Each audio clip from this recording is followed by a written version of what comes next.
clase y vamos a terminar la lección que tenía que ver con el tema de los derechos humanos y vamos a ver el articulado y la fundamentación de la Declaración Universal de los Derechos Humanos. El artículo primero, y esto me quería dedicar un poco más tiempo, habla de tres valores que para nosotros son muy importantes: que los hombres somos iguales, libres, fraternos, ¿verdad? Estos tres valores son los que se conocen como los valores de la tricolor, eh, porque están asociados a la Revolución Francesa de 1789, eh, que esgrimió estos valores como los valores centrales de esa revolución: la igualdad, la libertad, la fraternidad, y cada uno de esos representado en uno de los tres colores de la bandera francesa, que es el blanco, azul y rojo. Pero estos tres valores, la igualdad, la libertad, la fraternidad, eh, son valores que hoy nosotros compartimos. Curiosamente, los que han tenido eh, mejor prensa es igualdad y libertad, sobre todo, son los que nos parecen más intuitivos. En general, nosotros consideramos que somos iguales y libres, y nos molesta, nos desagrada cualquier intento de hacer entender que uno no es igual o libre, ¿verdad? Eh, y por cierto, lo de la fraternidad, se quedó como perdido en el tiempo. Ahorita les voy a explicar por qué. La idea de la igualdad es una idea electrizante, es una idea muy interesante. A ustedes les parece intuitiva y no les asombra la idea de la igualdad, pero como les había explicado en clases anteriores, eh, la igualdad no es una idea que la mayoría de seres humanos que han existido hayamos compartido, ni es una idea que haya sido dominante, que haya sido hegemónica, o sea, que la mayoría de seres humanos consideran un valor compartido hasta hace relativamente poco, ¿verdad? La mayor parte del tiempo de la historia humana hemos considerado que los seres humanos somos desiguales. Desiguales por naturaleza, desiguales por género, desiguales por raza, desiguales en inteligencia, eh, desiguales en alma. Eh, y ha sido un larguísimo camino el que ha tenido que construirse, un camino desbrozado por la filosofía, por la política, por las revoluciones, para que la idea de la igualdad sea una idea tan compartida. E inclusive en nuestros días, quienes no están a favor de la igualdad no se animan a hablar en contra de la igualdad, y quienes están en contra de la libertad no se animan a hablar en contra de la libertad, sino en hacer alguna especie de rodeo conservador. Por ejemplo, la gente que está en contra de la libertad, por ejemplo, la señora Gloria Navas, que es la vicepresidenta de la Asamblea Legislativa de nuestro país, ella no se atreve a decir que ella está en contra de la libertad. Entonces lo que hace es que usa una frase muy de señora conservadora, que es la frase: es que no es lo mismo la libertad que el libertinaje. Esa es frase de señora conservadora, que lo que quiere decir ella es que ella está en contra de la libertad, que a ella le parece que el Estado, la iglesia o la sociedad tienen que restringirle la libertad a una serie de personas, su libertad de opinión, su libertad de credo, su libertad de movimiento. Pero como la libertad es un valor tan compartido eh, por toda la sociedad, inclusive quienes están en contra de la libertad no se animan a hablar en contra de la libertad, sino que dicen: no, yo estoy a favor de la libertad, pero de lo que estoy en contra es del libertinaje, ¿verdad? Y nadie explica en qué consiste el libertinaje, ¿verdad? No se toman el momento para decir, bueno, ¿en qué consiste el libertinaje? ¿Qué sería eso? Y eh, justamente se dan cuenta que si se les obliga a explicar en qué consiste el libertinaje, es exactamente lo mismo que la libertad. Entonces, eso es así. Y igual, quienes están en contra de la igualdad, tampoco hablan en contra de la igualdad, porque dicen, no, yo estoy a favor de la igualdad, pero creo que, y aquí una bolsa de jocotes para que la pegue, para quien la pegue, vamos a ver. ¿Cuáles creen ustedes que es el lenguaje moderno para hablar en contra de la igualdad, ahora que todos apreciamos la igualdad?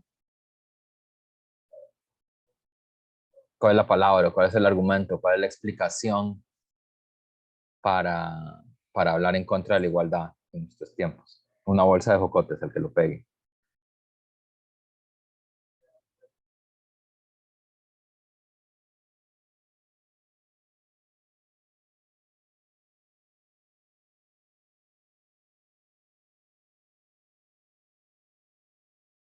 Silencio incómodo.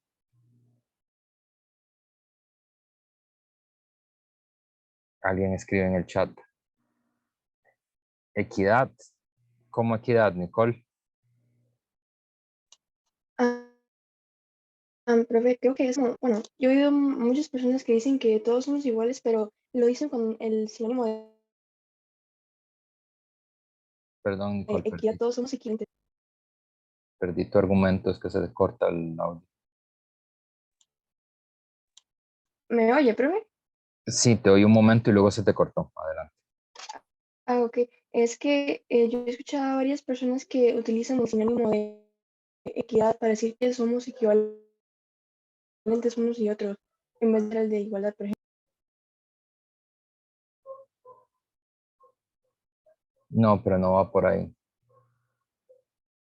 Por ejemplo, ¿cuál es el argumento? Si todos estamos a favor de la igualdad, ¿cuál es el argumento para que haya personas que se puedan pagar un viaje privado a la luna y que a ustedes les cueste pagar los pasos para llegar al recinto de Tajares? Karina. Era con respecto a lo de la equidad. Si no mal entiendo, es que la igualdad es recibir todo lo mismo y la equidad es recibir lo que cada uno necesita o se supone que necesita. Y con respecto a lo que usted dijo, supongo que es el hecho de pensar que no todos somos iguales en ciertos aspectos o que no todos merecemos lo mismo en, no sé cómo explicarlo.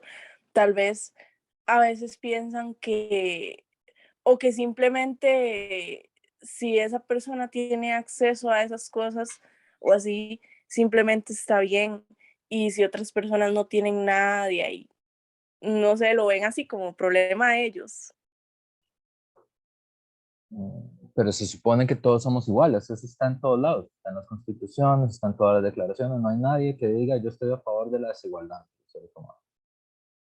No hay nadie que se anime a decir esto en público. ¿Y cómo se justifica?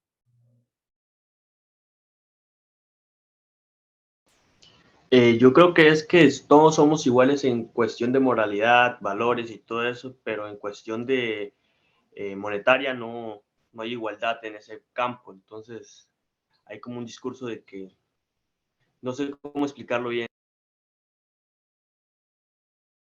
Bueno, ¿cómo se explica? Profe, no es como cuando dicen que existen las diferentes condiciones de vida. Como las diferentes condiciones de vida. ¿Qué sentido? O sea, se justifican en decir que hay diferentes condiciones de vida, que yo puedo tener más que alguien porque así nos tocó. Así nos tocó. No, realmente no, pero es lo que dicen para no decir que están a favor de la desigualdad. No, andamos. Piénsenlo, piénsenlo. Es ¿Qué es como lo en que... cuestión cuando dicen es pobre porque quiere. Claro, ¿y eso qué significa? Que el que es rico, ¿por qué es? Si el pobre es pobre porque quiere, el rico es rico, ¿por qué? Porque quiso, no mentira, no sé pues. Parecido porque Porque lo quiso. tiene. Porque tiene méritos. Este es el lenguaje moderno de la desigualdad. Nadie se anima a hablar en contra de la igualdad. Todo el mundo dice que está a favor de la igualdad. O sea, si ustedes le preguntan a Elon Musk, va a decir que él está a favor de la igualdad. Si le preguntan a Bill Gates, él va a decir que está a favor de la igualdad. De hecho, hay una forma bastante hipócrita de hablar que es, porque algunos de ustedes dijeron, porque es obvio que hay gente que tiene más recursos que otras personas. Entonces, la igualdad es igualdad de oportunidades. Esa es la idea. O sea, no es igualdad social, es igualdad de oportunidades. Todos tenemos la oportunidad de ser candidatos a la presidencia de la República. Ustedes, yo, mi mamá, mi abuelita, todos tenemos igualdad de oportunidades para ser candidatos a la presidencia de la República o para ser presidentes de la OCAEP o para viajar con Elon Musk al espacio exterior. Todos tenemos iguales oportunidades. Lo que pasa es que, y este es el moderno discurso de la desigualdad, uno no tiene los méritos para ser presidente de la República, ser el presidente del OCAEP o viajar al espacio con Elon Musk. El discurso moderno en contra de la igualdad, justamente porque la igualdad es un valor tan querido por todo el mundo y tan, digamos, se ha transformado en un sentido común, en una sensibilidad. A nosotros no nos gusta que la gente hable en contra de la igualdad, ¿verdad? Inclusive los que tienen mayor concentración de poder, prestigio, dinero y recursos hablan sobre la igualdad, ¿verdad? Pero entonces lo que se supone, y este es el lenguaje moderno, es que los que más tienen es porque tienen méritos y quienes no tienen es porque no tienen los méritos. Este es el lenguaje moderno. Y ahí viene una idea que es la idea de la meritocracia. Entonces los ricos no dicen yo soy más rico y tengo más poder y más prestigio que usted por mi sangre, como se decía antes, porque tengo una naturaleza distinta a la suya, como se decía antes, porque tengo una inteligencia superior a la suya, como se decía antes, sino que lo que dicen, porque todo eso es muy odioso que alguien lo diga en público y nadie lo dice en público, pero lo que se dice ahora es que yo tengo más méritos que usted. Y eso es lo que justifica la desigualdad. Entonces ese es el lenguaje moderno. Así como para hablar en contra de la libertad, ya nadie habla en contra de la libertad, sino que lo que dice es, yo estoy a favor de la libertad, pero estoy en contra del libertinaje, no se animan a hablar en contra de la libertad. Quienes están en contra de la igualdad dicen, no, yo estoy a favor de la igualdad de oportunidades, pero tiene que prevalecer quien tiene más méritos. Este es el lenguaje moderno de la desigualdad, ¿verdad? Y como ustedes están en la universidad, tienen que estar ojo al piojo con esta nueva forma, digamos, de un discurso que es muy viejo, que es muy antiguo. Sí, Karina. Profe, que digamos, ellos saben, por ejemplo, que tienen privilegios sociales, pero si usted llega y les dice como es que usted tiene privilegios realmente ante la sociedad, le salen con pero es que usted tiene la misma oportunidad que yo para tener esos privilegios cuando realmente no es cierto. Mm, es que lo ven como que si ya usted tiene la oportunidad es un hecho de que usted va a lograr tener todo eso cuando no ven lo que hay detrás para que ellos tuvieran esas cosas. Sí, es justo eso, ¿verdad? Eso es lo que significa la igualdad de oportunidades. Usted tiene la misma oportunidad que el presidente Carlos Alvarado de terminar siendo profesor no me acuerdo, en Estados Unidos, no me acuerdo cuál es la universidad en la que está dando clases Carlos Alvarado. Usted tiene la misma oportunidad, ¿verdad? Pero justamente quienes están en contra de este nuevo lenguaje de la desigualdad, lo que señalan es que la desigualdad, que en realidad es un sistema de desigualdades, no existe la desigualdad, es un sistema de desigualdades que que se sopesan y no que se sopesan, sino, digamos, las desigualdades son una serie de desventajas que se refuerzan mutuamente una a la otra. Esta es la idea. Y normalmente el mérito lo que esconde es la riqueza heredada de los padres, ¿verdad? No el mérito. Es decir, la inmensa mayoría de hijos de las familias más ricas van a seguir siendo ricos, aunque sean unos tontos de capirote, porque la familia no los dejan caer.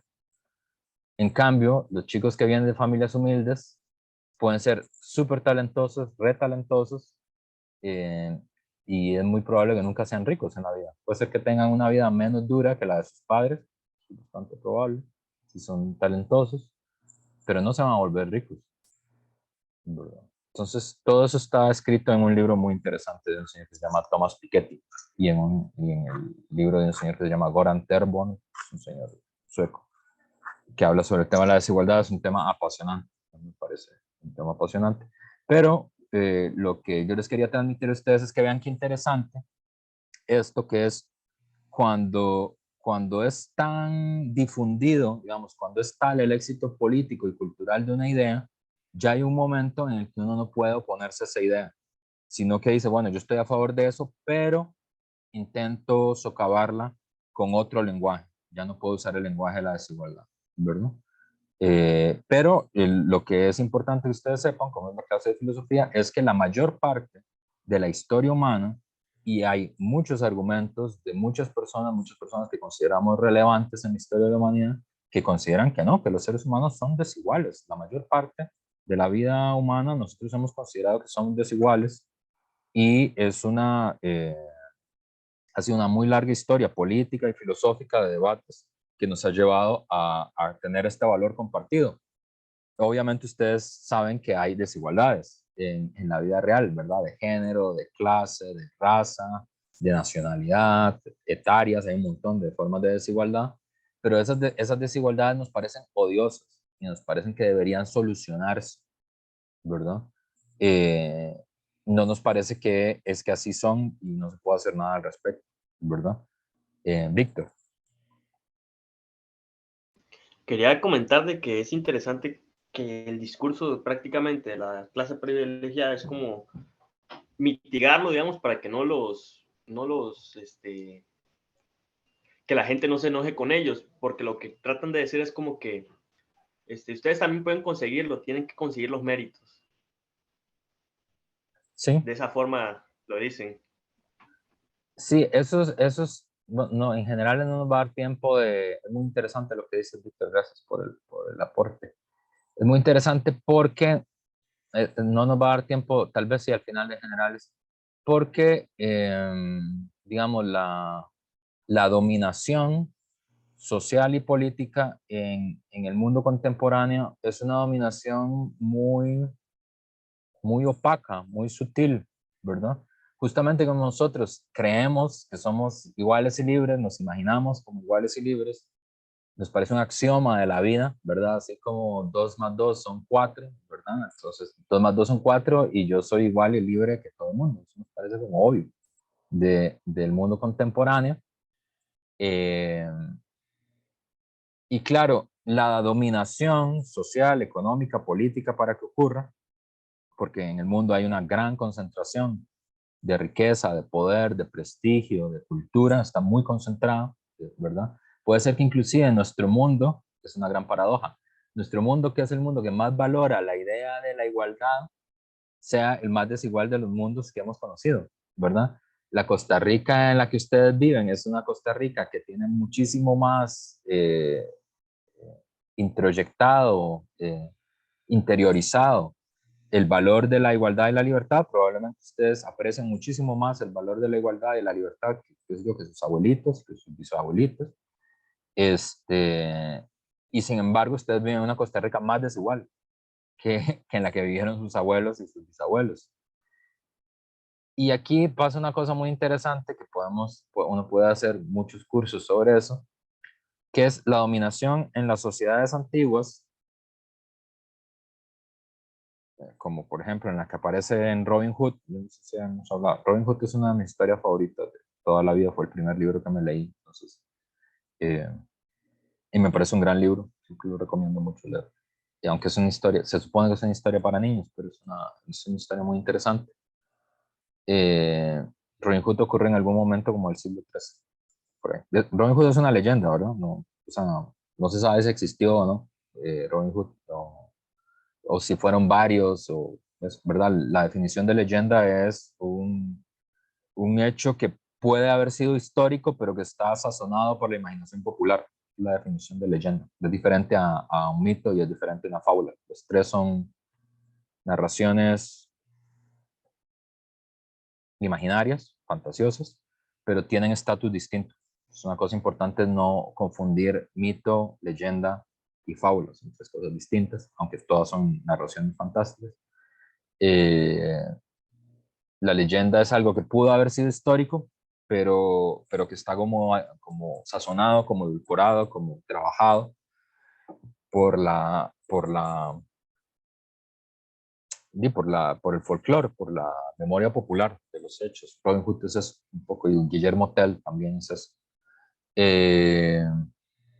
Y bueno, las leyendas también de nosotros, ¿verdad? La Llorona, la Ciguanaba, la Bruja Zárate, todas esas leyendas pueden haber sido históricas, puede ser que haya pasado algo parecido a eso en algún momento, pero están como sazonadas por la cultura popular. Y digamos, en sociedades como estas, en Robin Hood, ¿ustedes conocen Robin Hood? ¿Han visto, bueno, no sé si han leído el libro o han visto la peli? Hay varias pelis sobre él. ¿Ubican el personaje? Sí, yo he visto dos películas referentes, una en personas y la de Disney, la de El Zorro La y todo eso. de, la de Disney puede ser la más famosa y hay varias pelis también. Eh, sí, ahora me doy cuenta que tal vez es un personaje que no les es tan familiar.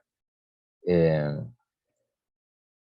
pero bueno, Robin Hood era un noble que era leal a Ricardo Corazón de León, que era el rey de Inglaterra. Y Ricardo Corazón de León abandona el trono de Inglaterra porque va a pelear a las cruzadas, va a luchar a Jerusalén para liberar a Jerusalén del Imperio Otomano en la primera cruzada. Y ahí es capturado, o sea, lo capturan y los musulmanes lo mantienen preso. Eh, entonces, en ausencia, toma el poder el hermano, se llama Juan Sin Tierra, y que es un varón normando, y Robin de Locksley es un sajón, eh, y instaura nuevas leyes sobre la caza en los bosques, porque en los bosques era permitido cazar libremente, y entonces hay un cambio en las leyes, y ya está prohibido cazar en los bosques. Y hay nuevos impuestos también. Entonces, pasan muchas cosas, pero digamos que Robin de Locksley se transforma en Robin Hood, se va a un bosque y con varias gente más ahí, y se transforma en una banda como de forajidos, ¿verdad? Entonces, que roban a los ricos para darle a los pobres, ¿verdad? O sea, roban las carrozas de impuestos y se las devuelven al pueblo, ¿verdad? Eh, entonces, es un bandolero social, se le dice a eso. Y, por ejemplo, los sindicatos franceses hacen una cosa que se llama la Operación Robin Hood, cuando organizan huelgas y protestas, los sindicatos de la electricidad y así, que es en memoria de ese personaje, que lo que hacen es que durante el día de protestas cortan la electricidad como a grandes empresas y no cobran la electricidad en los barrios populares. Entonces, eso se llama la Operación Robin Hood. Es una forma de protesta que tiene que ver con esta forma como robarle a los ricos para darle a los pobres. Pero lo importante aquí es que el siglo XIII, en estas sociedades nadie se hacía mucha ilusión de la dominación, ¿verdad? Que es lo que dice Víctor. Aquí está la conexión con lo que dice Víctor. Aquí era claro que vivíamos en una sociedad vertical, una sociedad desigual, o sea, los normandos gobernaban sobre los sajones, porque así ya fue siempre. Había un rey que heredaba el poder político por la vía de la sangre. Y había señores de la tierra y había siervos de la gleba. Y así era el mundo. Nadie se hacía ninguna ilusión sobre eso. Y cada algún tiempo venía una gente, cada mes o cada 3 meses, venían unas personas con armadura y le quitaban a uno el 10% de todo lo que tenía y ya, y se iba. Y eso era el mundo. Entonces, nadie se hacía ninguna ilusión sobre cómo era el mundo, ¿verdad? Cada 3 meses iba a venir alguien con una armadura y una espada y le iba a decir, entrega el 10% de su cosecha, y usted entregaba el 10% de su cosecha y ya, se acabó.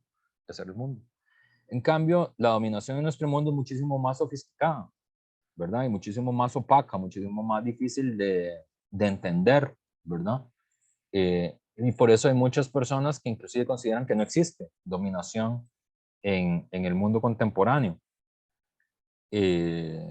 porque justamente funciona con un sistema de estímulos y de promesas, ¿verdad? Nosotros vivimos siempre con la promesa de que nosotros podemos llegar hasta donde queramos, porque tenemos igualdad de oportunidades, ¿verdad? Entonces, el cielo es el límite. Entonces, y por eso siempre circulan, digamos, todas estas ideas, estas propagandas y estas películas, hay películas, series, noticias, ¿verdad? De la chiquita que vivió toda su vida no sé, en el barrio más empobrecido de Upala y que terminó, no sé, dirigiendo la Orquesta Sinfónica de Cleveland, ¿verdad? Ese tipo de historias siempre aparecen, siempre las ponen y se hacen películas, ¿verdad? Sobre eso, justamente porque no hay ninguna película sobre las decenas o centenares de niñas de Upala que nunca pudieron aprender a tocar un instrumento, porque no se lo podían comprar o porque no sabían que podían hacer eso. Ni siquiera se les ocurrió que tenían derecho a poder aprender a tocar piano o violín o lo que sea. Pero sobre esas personas no hay películas. Hay películas sobre la una que sí lo hizo, ¿verdad? No sobre los centenares de miles que no lo hicieron. Entonces, digamos, es una dominación más sutil, más opaca, más enredada, pero más difícil de discernir. Pero en todo caso, yo lo que les quería contar es cómo esta idea de la desigualdad se fue disolviendo con el paso del tiempo y de la historia, ¿verdad? Porque siempre hubo inteligencias humanas, ¿verdad? Y esto es una de las cosas que más a los que estudiamos filosofía más nos maravilla, que gente en sociedades muy anteriores a las nuestras, fíjense que les estoy diciendo que la idea de la igualdad es una idea que no tendrá 250 años como una idea fuerte dentro de la humanidad. Sin embargo, uno puede encontrar en las sociedades antiguas ideas, textos, personas que consideraban ideas muy avanzadas para su época, que fueron puntos de apoyo para que después se generalizara la idea de la igualdad y de la libertad como valores fundamentales, ¿verdad? Entonces, por ejemplo, hay un autor que se llama Platón, que es como se los había dicho, es como Shakira de la filosofía, ¿verdad? Es de los autores que no pasa citando. Y Platón tiene un libro que se llama El Gorgias, que es otro filósofo. Y en este pasaje pasa algo que es muy impresionante. A mí es uno de los pasajes que más me gusta de Platón, que están discutiendo sobre la matemática, sobre el teorema de Pitágoras. Que con Pitágoras hay una historia que hay que contar aquí a la par. Pitágoras se tilda. Pitágoras es un personaje que también es, igual que Robin Hood, no sabemos si existió o no.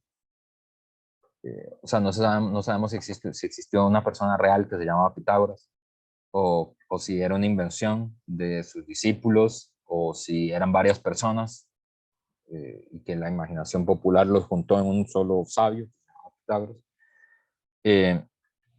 Pero Pitágoras, sus seguidores se llaman los pitagóricos, obviamente. Y los pitagóricos eran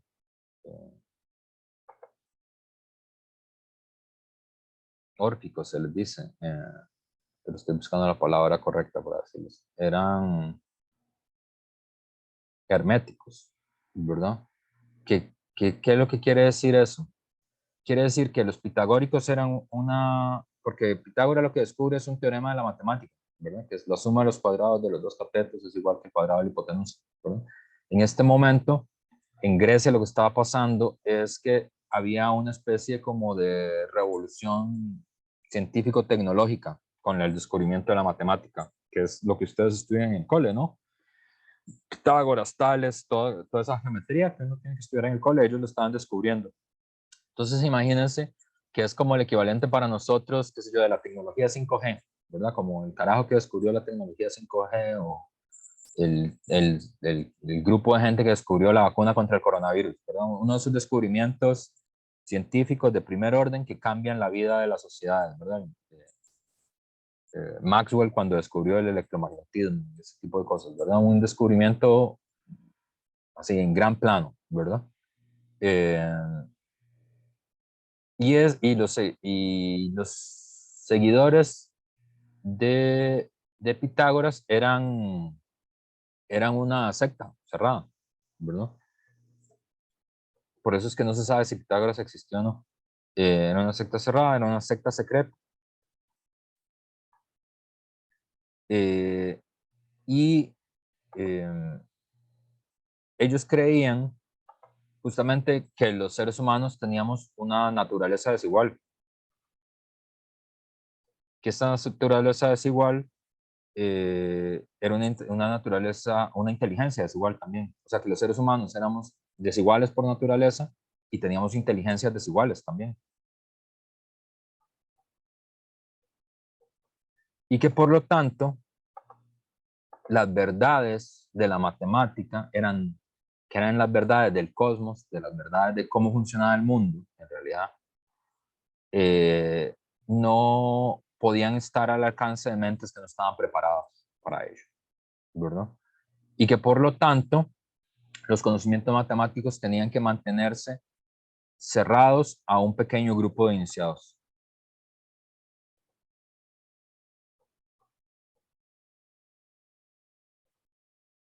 Y estos eran los únicos que podían aprender matemáticas. Y que ese secreto tenía que estar guardado en ese grupo de pequeño, de iniciados, justamente porque tenían que preparar su inteligencia para poder entenderlo.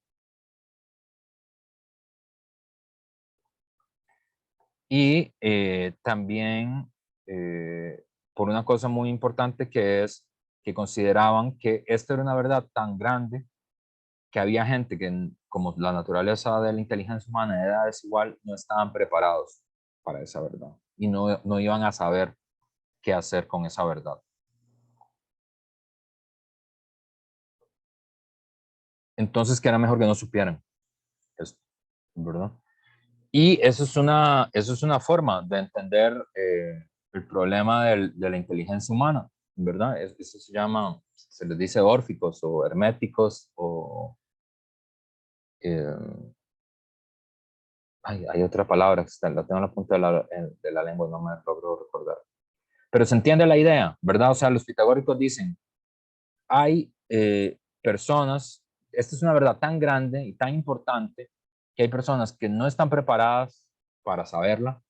Entonces es mejor que esta verdad solo se sepa en un pequeño grupo, un grupo de iniciados, de selectos, que son seleccionados por el mismo grupo, que son iniciados en este conocimiento y ya cuando estén preparados van a saber las verdades que vienen de la matemática, ¿verdad? Justamente porque hay que preparar la inteligencia y porque además la mayoría de la población no está preparada para la verdad y no sabría qué hacer con ella, ¿verdad? Aquí ustedes recordarán claramente a qué se parece esa forma de razonamiento. A ver, por otra bolsa de jocotes. No sé si solo a mí, pero me parece lo de méritos. No, bueno, sí, pero un poco no era como lo que estaba pensando. ¿Dónde han visto un razonamiento así ustedes en sus vidas?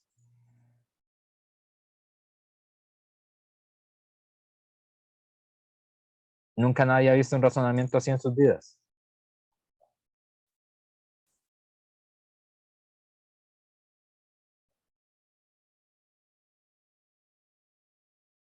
Silencio incómodo. Mónica Quesada Fernández, que está muy atenta a la clase. Mónica, ¿quién razona así? ¿En qué momento se razona así? Profe, la verdad, yo creo que, bueno, no sé, como que nunca había visto, la verdad, eso muy bien, pero la verdad, no sé, no sabría quién decirle, pero no sé, eso de que estaba explicando me parece como, no sé, como decirlo así popularmente muy volado de jupa, como dicen, no sé, pero sí no sabría decirle como quién. ¿Les parece muy volado de jupa eso? Piénsenlo bien, ustedes han vivido esa forma de razonar. Nada más que no lo están pensando bien. Esta forma de argumentar ustedes la han vivido. Puede ser que no la hayan razonado, pero la han vivido. No sé, a mí me parece como que prácticamente es como una población rica, unas personas que están en un ámbito cerrado, que dicen que todos nacen desiguales. Sí, Eso es lo que me parece a mí. sí, sí, efectivamente. Tiene algo o sea, es muy elitista, obviamente. Pero no es más fácil. Es el razonamiento que tienen los padres con los hijos. Todos ustedes han vivido ese razonamiento. ¿Qué hacen papá y mamá en el cuarto?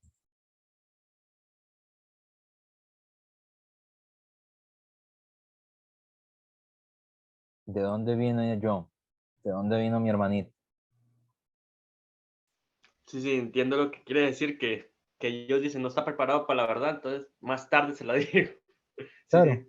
los papás nunca le explican a los niños de entrada, bueno, ahora más, pero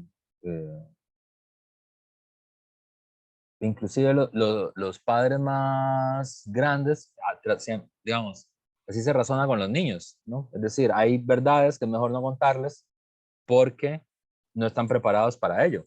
Entonces, el padre, la madre, ¿verdad? Dicen, bueno, esto es verdad, pero él no va a poder soportar esa verdad, entonces lo que hay que hacer es preparar su inteligencia, porque no está preparado para ello, y cuando esté preparado para ello, podemos decirle la verdad.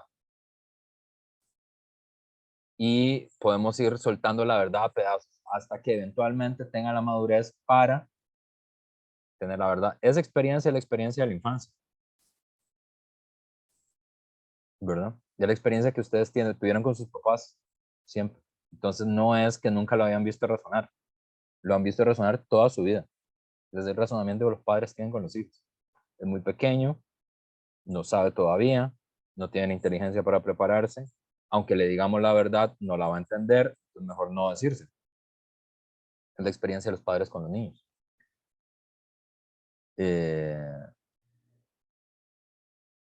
Fabio Vargas dice, no sé por qué me sonó a política corrupta.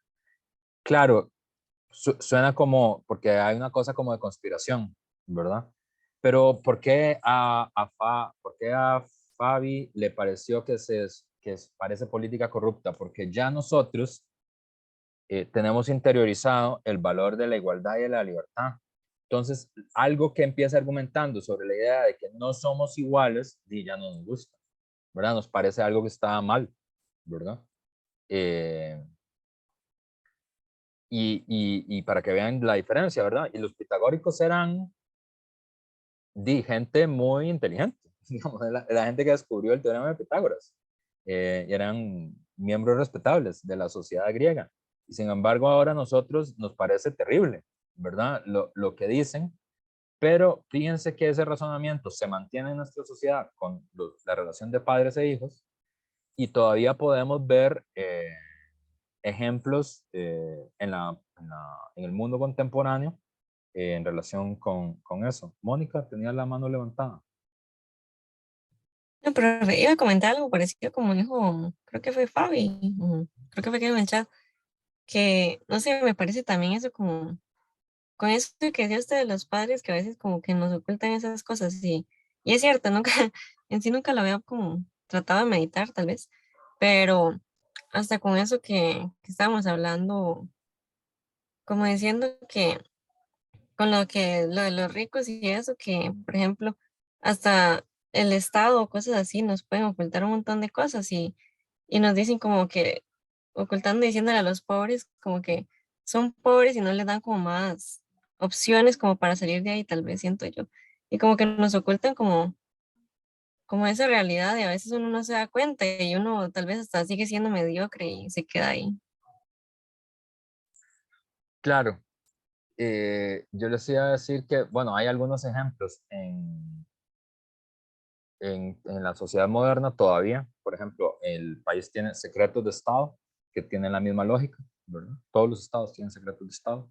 ¿Qué quiere decir? Hay unas verdades que no todo el mundo podría. Si ustedes siguen la prensa contemporánea, ¿verdad? El último escándalo de Trump, que siempre tiene un escándalo nuevo, es que después de que terminó la presidencia se llevó un montón de materiales que eran secretos de Estado a su casa.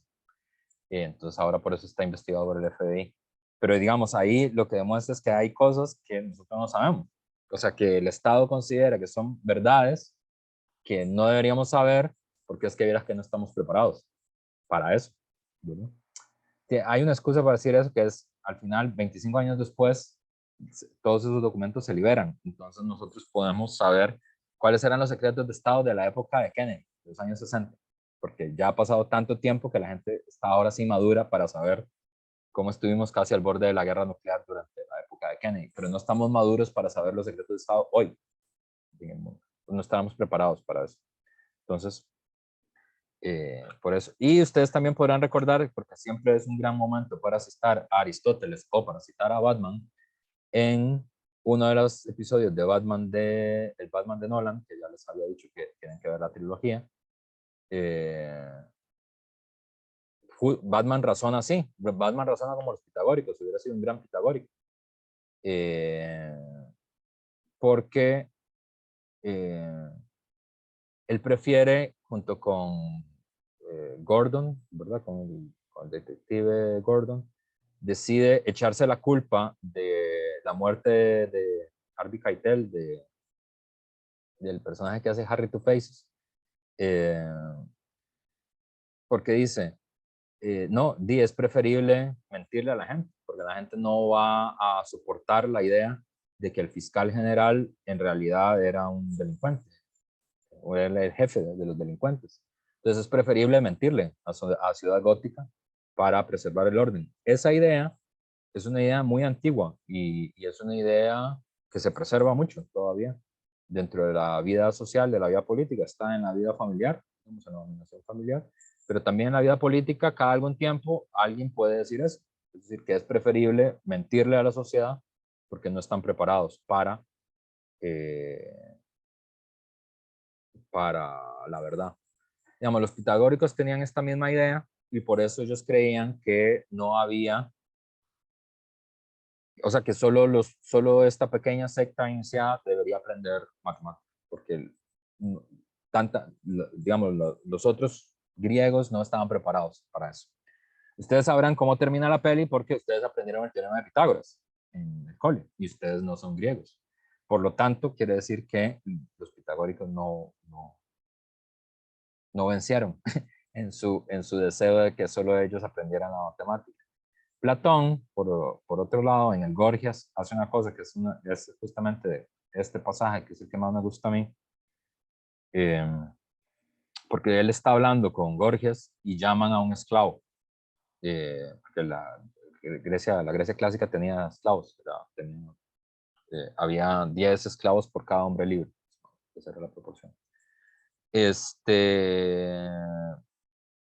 decir, había 30.000 hombres libres y había como 300.000 esclavos, pero más o menos la proporción. Llama a un esclavo y le explica sobre la arena del teorema de Pitágoras. Y le dice que lo resuelva. Y el esclavo lo resuelve, lo entiende. Y ese pasaje tiene y aunque Platón, digamos, también era bastante conservador en política en muchos aspectos, o en otros no, en otros era muy avanzado. Pero digamos, la sociedad griega era una sociedad esclavista en general. Entonces, obviamente, nunca se planteó el problema de la igualdad social de las personas. Grecia era una sociedad de esclavos. Pero ese pasaje va a tener una suerte absolutamente electrizante, porque lo que está diciendo Platón ahí es que frente a la razón, todos somos iguales. Frente a la verdad, la fuerza iluminadora de la verdad que viene de la matemática, que viene de la ciencia, digamos, para decirlo en general, que viene del conocimiento, frente a la verdad que viene del conocimiento, todos somos iguales, hombres libres y esclavos. No hay nada que impida que un esclavo entienda la ciencia, entienda la verdad. Entonces, claro, eso fue, ¿verdad? Un así, drop the mic contra los pitagóricos, porque es, no, desde el punto de vista de la razón, desde el punto de vista de la inteligencia, somos iguales. No hay una desigualdad en el conocimiento y no hay ninguna razón por la cual el conocimiento debería estar herméticamente cerrado y no al acceso de todas las personas, ¿verdad? Y justamente a partir de ahí, es que, por ejemplo, luego, un señor que se llama René Descartes, esto ya es el siglo XVII, que es muy importante porque escribió un libro que se llama El discurso del método, que se considera el primer gran documento racionalista y es como el primer, es uno de los pilares, digamos, filosóficos de la modernidad. Descartes decía que la razón es la facultad mejor repartida. La facultad mejor repartida. O sea, que efectivamente hay facultades humanas que están muy mal repartidas, la fuerza física, por ejemplo, la riqueza, es la propiedad de la tierra, pero la facultad de razonar es la que está mejor repartida entre todos. Entonces todos tenemos la facultad de razonar, de entender, de comprender las leyes de la naturaleza. Y de aquí vamos a dar un salto entonces a las conclusiones que va a tomar luego, por ejemplo, Kant, que es otro así como, ¿no? Como el Mick Jagger de la filosofía también, que en el siglo XVIII va a decir nadie alegando santidad ni majestad está por encima del tribunal de la razón.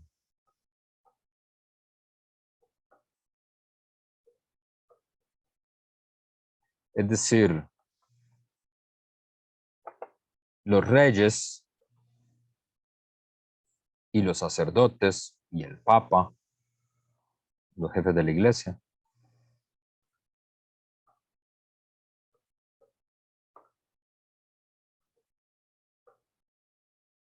no pueden tener leyes especiales, ni en la razón, ni en los tribunales. Es decir, los reyes, los sacerdotes, el papa de Roma, tiene que cumplir la ley, no está exento de cumplir la ley. ¿Por qué? Porque antes de este periodo nosotros considerábamos que como los seres humanos tenían naturalezas desiguales, había leyes desiguales. O sea, había leyes diferenciadas por estamento, ¿verdad? Ustedes recordarán en las clases de sociales, por ejemplo, cuando se hablaba del periodo antes de la independencia, por ejemplo, en América Latina, los peninsulares tenían sus propias leyes, es decir, los españoles que venían de España, que incluían la capacidad de gobernar. O sea, hay una ley que decía, los únicos que pueden gobernar en América son españoles peninsulares. Si usted no es un español peninsular, no puede gobernar América. Los criollos tenían sus propias leyes, que era, no pueden gobernar, pero pueden dedicarse al comercio, ¿verdad? Los negros y los indios, estos, la ley es que pueden ser esclavizados y no pueden comerciar ni ser libres, ni gobernar, obviamente. Entonces, durante mucho tiempo, como considerábamos que había desigualdad entre que había hombres libres y esclavos,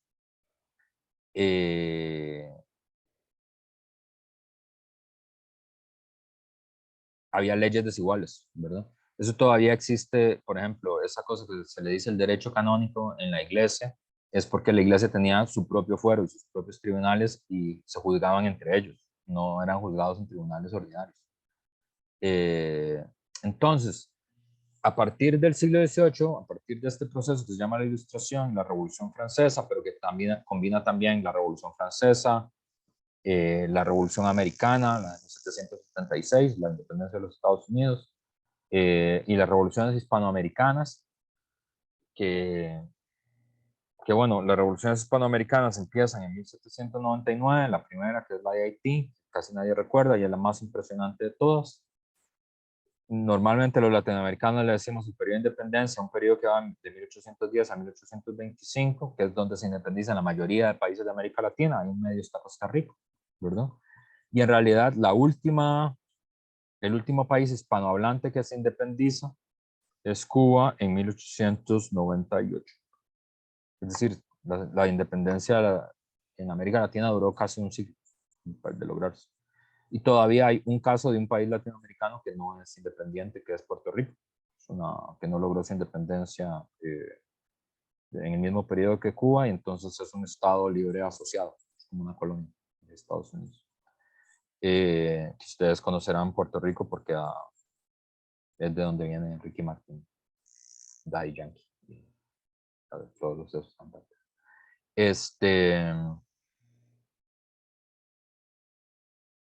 Pero entonces, fíjense que aquí se va desarrollando cada vez más la idea de la igualdad, ¿verdad? Es decir, nadie alegando que es un rey o que es un cortesano o que es un sacerdote puede eximirse de la igualdad frente a la ley, de su obligación a cumplir la ley exactamente igual que todos los demás, ¿verdad? Y de ahí va a venir una eclosión de demandas de igualdad inspirados en la Revolución Francesa. Por ejemplo, Olympique de Gaulle, que es una filósofa francesa, que va a hablar de, en 1791, 2 años después de la Revolución Francesa, va a hablar de los derechos de la mujer y de la ciudadana, porque la declaración francesa, la declaración que se emite en 1789 se llama la Declaración Universal de los Derechos del Hombre y el Ciudadano. En 1791, Olympique de Gaulle, que se considera como la primera feminista liberal contemporánea, va a escribir un texto que se llama Los derechos de la mujer y de la ciudadana, porque el problema es que si somos iguales ante la razón, ¿por qué no vamos a ser iguales ante la ley? Porque las mujeres van a tener menos derechos, porque va a haber una desigualdad a favor de los varones, si lo que hemos proclamado es la igualdad de todos los seres humanos, que eso incluye a las mujeres. Y a partir de ahí arranca un movimiento que no ha parado hasta ahora, ¿verdad? De reivindicaciones de la mujer por su igualdad, que primero fue una igualdad a ser ciudadana, una igualdad a poder votar, una igualdad a poder tener herencia, una igualdad a poder tener acceso a la educación, una igualdad a poder tener una habitación propia, a poder tener sus propiedades, y hasta nuestros días, ¿verdad? Que es el derecho a decidir libremente sobre su propio cuerpo, o el derecho a vivir en un ambiente sin violencia, ¿verdad? Eso se mantiene. Y todo eso está basado en la idea de la igualdad, del derecho a ser iguales, ¿verdad? También Toussaint Louverture, que es el líder de la independencia haitiana, va sobre la misma idea, va a decir, bueno, si todos los seres humanos somos iguales y libres, los esclavos somos iguales y libres. Y a partir de ahí va a venir un gran movimiento abolicionista, que va, es decir, de abolir la esclavitud, que empieza en 1799, que es en Haití, inicia el movimiento por abolir la esclavitud, ¿verdad? Y va a durar hasta 1888, que es cuando se da por abolida la esclavitud en Cuba y en Brasil, que son los últimos 2 países en abolir la esclavitud en América Latina, ¿verdad? Y bueno, Estados Unidos en 1864, que esa es como la más famosa porque hubo una guerra civil para abolir la esclavitud, ¿verdad? La que aparece en Lo que el viento se llevó y así, ¿verdad? En Mujercitas también aparece esa guerra. Si han leído cualquiera de las dos novelas, muy buenas novelas las dos. O las películas, está muy bien. Y también el movimiento obrero. Va a venir de esa idea, digamos, la tradición obrera y socialista del siglo XIX y siglo XX va a abrigar sobre la misma idea, la idea de la igualdad social, ¿verdad? El derecho al voto, el derecho a elegir y ser electo, el derecho a tener una organización política propia, el derecho a tener un estándar de vida adecuado, ese tipo de cosas, ¿verdad? La igualdad, que viene hasta nuestra época. Luego aparece la otra gran idea, que es la idea de la libertad, que aquí vamos a hacer un paréntesis para hacer un ejemplo. Digamos que esta es una carretera. Aquí se explica por qué estudié filosofía y no bellas artes. Entonces, imaginen que eso es una carretera y que aquí hay un desvío y que aquí hay otro desvío. Pero aquí en este desvío sucede que hay un abismo, un derrumbe. Suena mejor abismo que derrumbe. Como los que hay en Costa Rica en todos lados, ¿verdad? Como el que hubo en San Carlos, que el presidente dijo que iba a tener el puente en una semana y tardaron 2 meses y medio, pero bueno. El derrumbe. Sería mejor que el MOP hablara del abismo que del derrumbe, sería más poético, ¿verdad? Abismo al frente. Daría como más sensación poética. Entonces, digamos que ustedes van aquí después de que ya terminaron la universidad, en su carrito recién comprado, ¿verdad? Con su mochila llena de ilusiones, porque es la primera vez que van a pasear siendo profesionales y van caminando acá en la carretera y de repente sucede que hay unos carajos del MOP que dice no puede pasar por aquí, está prohibido pasar, porque ahí interrumpe. Entonces, la pregunta es, los carajos estos del MOP que le prohibieron pasar a uno por esta calle están violentando la libertad de uno.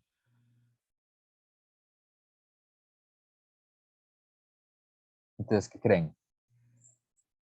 Cuando los trabajadores del MOP ponen un cartelón y una cosa que dice prohibido pasar por aquí, derrumbe adelante, eso es una violación a la libertad.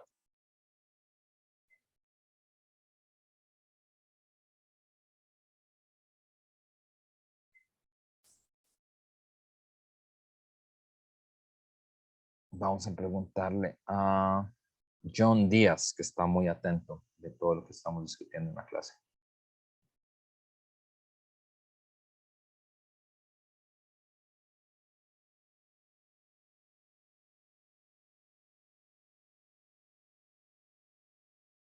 John Díaz, ¿estás presente en la sesión?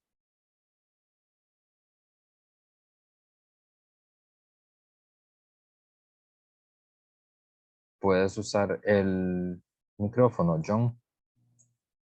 ¿Por qué opinas que no?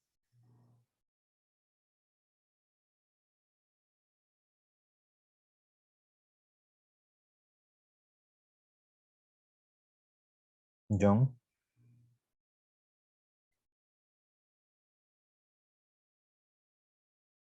Fabi también tiene una idea. Fabi, ¿quieres compartirla con nosotros, por favor?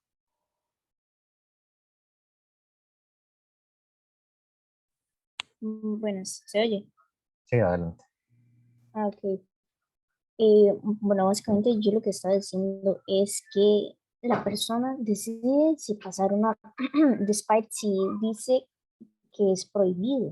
Para mí es más como una advertencia. Si no acata, se puede atener, ya sea a salir herido o a una multa. Ok, pero hay una violación a la libertad.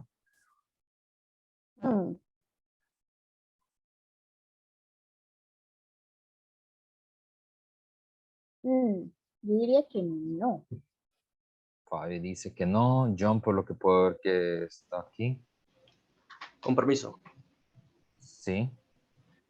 Yo creo que, digamos, en un término, digamos, básico, se podría decir que sí, pero esa prohibición de elección, digamos, a elegir ir por ese camino es por un motivo que no se puede pasar porque hay un derrumbe y no hay paso.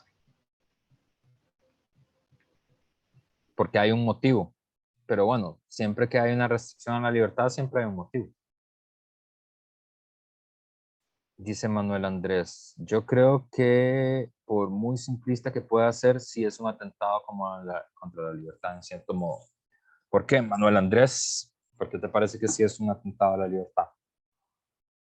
Yo creo que principalmente porque uno no tendría como la posibilidad de elegir si quiero pasar o no, porque directamente está prohibido. Supongamos que ya pusieron, no sé, una barrera o algunas vallas. Significa que aunque yo quisiera, no podría pasar por ahí, precisamente porque no tengo la libertad de hacerlo, digo yo, ¿verdad? Igual sigue siendo una idea como muy simplista, como dije. Sí. Ok. Karina. Profe, es que siento yo que sería como violentar la libertad al libre tránsito. Ujú. Entonces, ¿a vos te parece que sí? Que hay se está violentando la libertad tuya, digamos.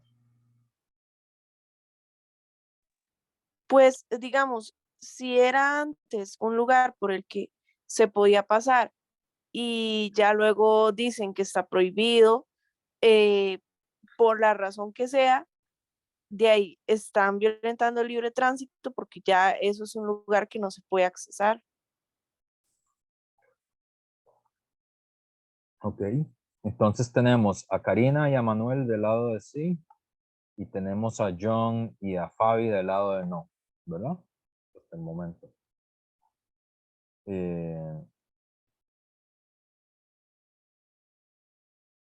Otra pregunta en el mismo espíritu, que es, por ejemplo, en el colegio, cuando ustedes están en el colegio. En el colegio en el que ustedes estudiaban se podía comprar picaritos o meneitos.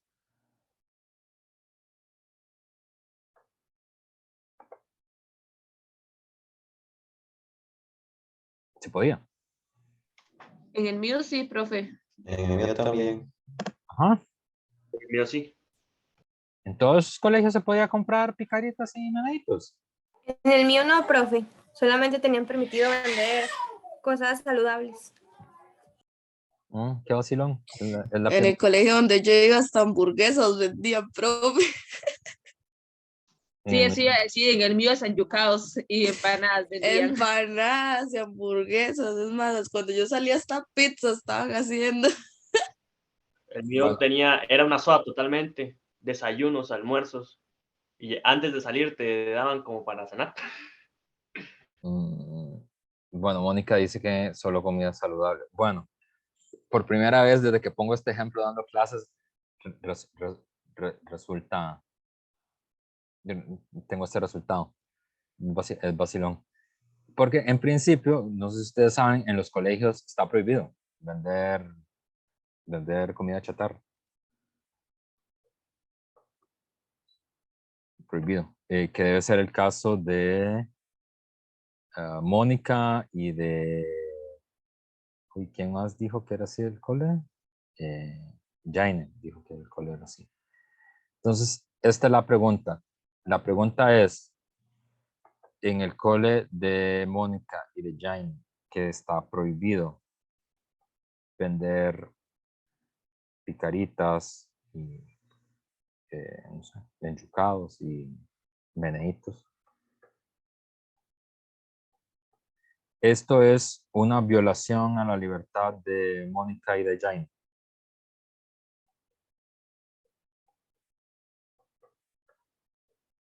Vamos a preguntarle a las directamente involucradas. Mónica, Jaime, ¿eso era una violación a su libertad?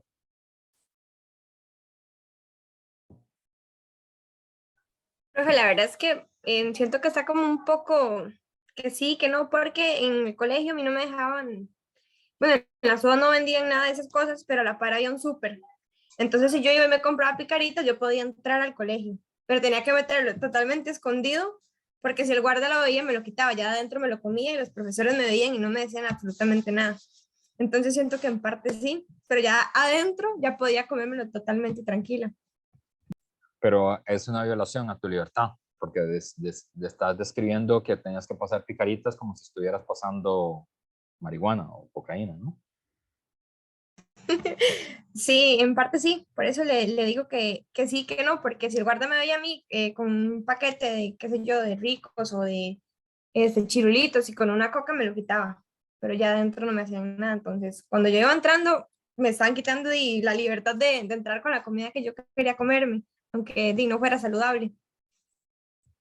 Entonces, Jaime considera que sí era una violación a la libertad. Mónica,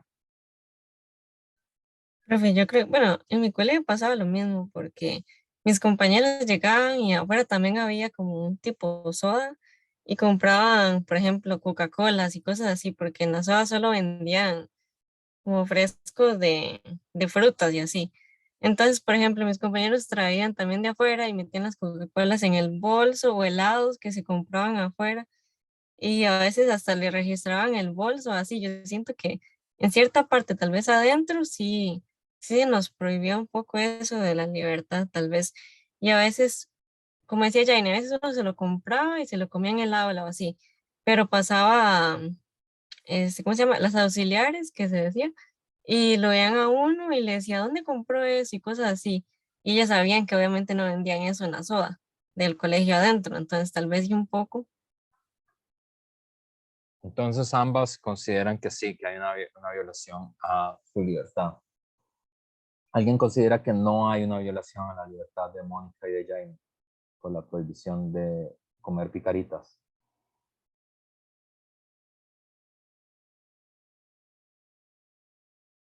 No sé, dice que aburridos sus colegios. Yo creo que sí. Tienen un chat paralelo ustedes aquí, a ver qué dice. Manuel, yo creo que sí, porque aún en el caso de que se pudiera vender comida chatarra, nadie está obligado a comprarlo, eso tiene la posibilidad de hacerlo. Porque además, pues es que se le atribuyen los problemas al colegio, no a la decisión de la persona. Dice Joseph que es un ejemplo muy ambiguo. ¿Por qué es un ejemplo muy ambiguo, Joseph? Profe, porque cambia dependiendo del colegio. En mi colegio, lo único que estaba prohibido era la Coca-Cola. Digamos, es lo único que no vendían, pero vendían un montón de otras cochinadas. Incluso, bueno, hay una señora afuera, justo en el portón, vendiendo cosas muy grasosas y deliciosas y le echaron el ministerio y todo. Pero bueno, la cosa es que usted puede ir y ir al súper y comprar y llevar los brazos llenos de cosas y pasar y el guarda no le dice nada. Entonces, en mi caso, no, porque el colegio es un ambiente controlado, por así decirlo, y si ellos piensan que es lo mejor, supongo que tienen la idea de que la razón, ¿cómo era esto de el fin justifica el método? Si piensan que prohibirlo está bien por la salud de los estudiantes, yo afuera puedo comer lo que yo quiera. El problema es que adentro del colegio no le dan esa posibilidad a uno de decidir si quiere o no meter esas cosas en su cuerpo que le hacen daño, pero afuera es muy extraño. Entonces, a todos ustedes les parece que los colegios cometen una arbitrariedad contra ustedes por no dejarlos comer picaritas, menenitos, taquis y esas cosas. Karina. Profe, esto no va siendo parecido como con el hecho de las cosas aceptadas o no por la sociedad. ¿Cómo así?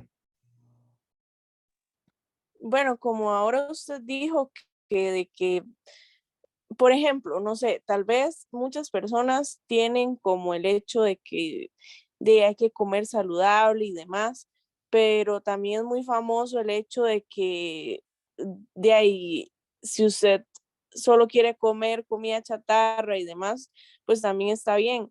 Pero digamos, como cuando ya se hace muy famoso y demás el hecho de que hay que ser saludable y no sé qué, tal vez eso es lo mejor visto por la sociedad, pero es que no sé cómo explicarle. Es como con el hecho de que usted dijo ahora que habían cosas que, que se empezaban a ver bien y entonces ya eso, si alguien se oponía, estaba mal.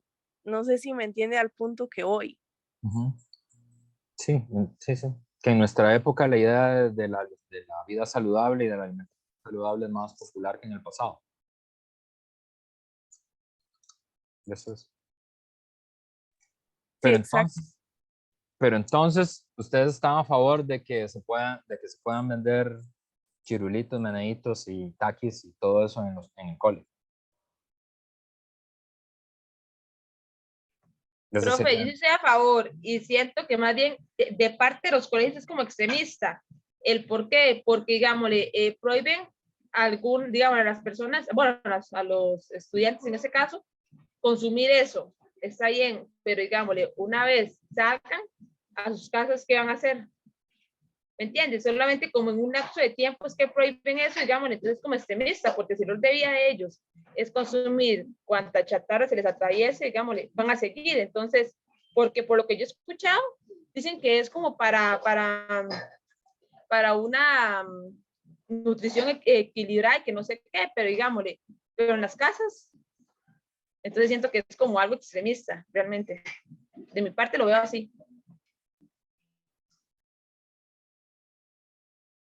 A Fernanda le parece extremista. Pero entonces, la pregunta, ¿estamos a favor de que vendan cocaína en los colegios? Profe, Adelante, Nazaret. digamos, yo no siento realmente que sea tan extremista porque al final de cuentas, digamos, uno va a los colegios, todo esto es una institución que está dirigida, ¿verdad?, por el MED.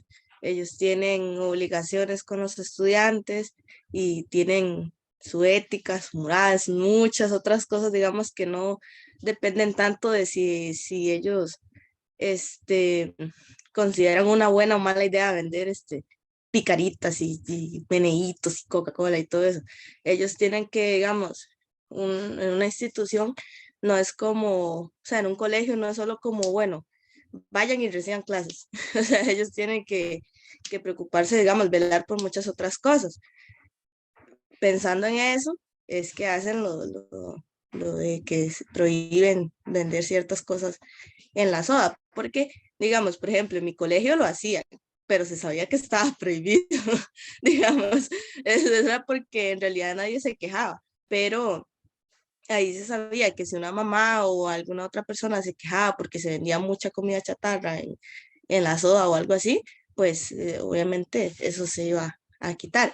Es más, yéndose por la parte de cuidar la salud, digamos, de los estudiantes, digamos, evitar el exceso de consumo de comida chatarra dentro de la institución, aunque no somos tan responsables como para, para regular el consumo de comida chatarra fuera de la institución, pero digamos, yo realmente no siento que a uno le estén quitando como la libertad, porque al final de cuentas, como todos dicen, uno sale del colegio y ya uno hace lo que quiera, pero digamos, también hay que entender que ellos tienen, digamos, tienen que cumplir con ciertas cosas, ciertas reglas, y dentro de esas van como esos ciertos parámetros, ¿verdad? No sé si me explico. ¿Qué te explicas? Entonces, cocaína en los colegios. ¿A favor? Obviamente no. ¿Por qué no?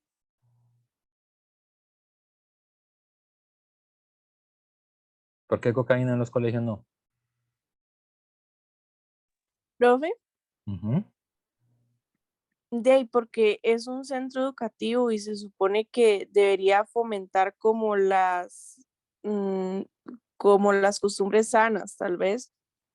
Y yo siento que tal vez por ese lado tampoco, como dijo Nazaret, sería bueno que estén vendiendo comida chatarra cuando se supone que de ahí es un centro al que uno va de aprender cosas buenas. Y si llegan y le venden cocaína y usted se hace una persona adicta, pues no creo que eso haya sido aprender algo bueno realmente.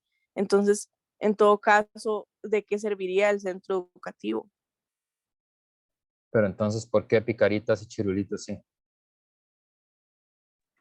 Profe, No, esos ejemplos van como lo que es aceptado o no por la sociedad, como lo bueno y lo malo. Porque también, si tomamos en cuenta lo del derrumbe, digámosle, si prohíben la libertad en cierto modo, pero no está bueno, porque, digámosle, puede sufrir un accidente esa persona. Al igual que lo de la comida chatarra o la cocaína en los colegios, digámosle. Son prohibiciones que, le puedo decir tal vez que sí impiden la libertad, pero por una buena causa, por decirlo así. Pero entonces, ya no defendemos la libertad. Fabi dice, más ilegal no puede ser eso, pero qué curioso, donde se dibuja la línea entre la comida chatarra y la droga, ambos dañan el cuerpo, ya sea a lo largo o en el corto plazo. Es que una está más socialmente aceptado que la otra, ¿o qué es? Y no sé, yo les pregunto. Es decir, ¿por qué en el cole de Nazaret se podía vender, no sé, comida chatarra y por qué no cocaína? ¿Cuál es la diferencia? Porque el argumento es, bueno, que usted lo venda no quiere decir que usted la consuma. Entonces, ¿por qué no hay lugares para expender cocaína? profe, es como eso de la medicina y el cannabis medicinal y que hay personas que están a favor y otras que no, porque socialmente hay personas que lo ven mal y otras que lo ven bien, pero es el hecho de depende de cómo se utilice, ¿sí me entiende? O simplemente como es tan sencillo como si lo legalizan, si a usted no le parece consumirlo, simplemente no lo consuma. No le está violentando el derecho a nada porque de ahí, no sé, siento yo que no le está violentando nada porque usted puede decidir si quiere consumirlo o no quiere consumirlo y el hecho de que lo vendan no le está obligando a nadie. Entonces, a favor de la cocaína en los colegios.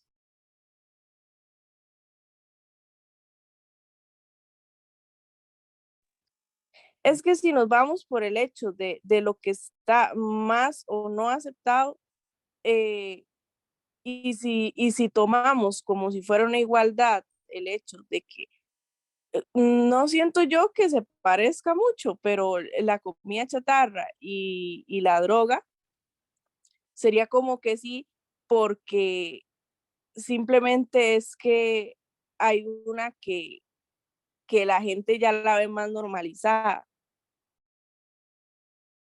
O sea, cuando la gente normalice consumir cocaína, cocaína en los colegios. Igual que las picaritas. De desayuno, 2 líneas de cocaína y 2 picaronas y listo para la clase de mate.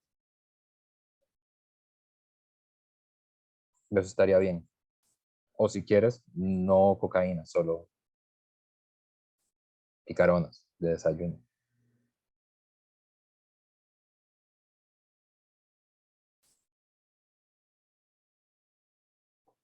Bueno, esta historia que se hizo más larga, por cierto, ustedes participan.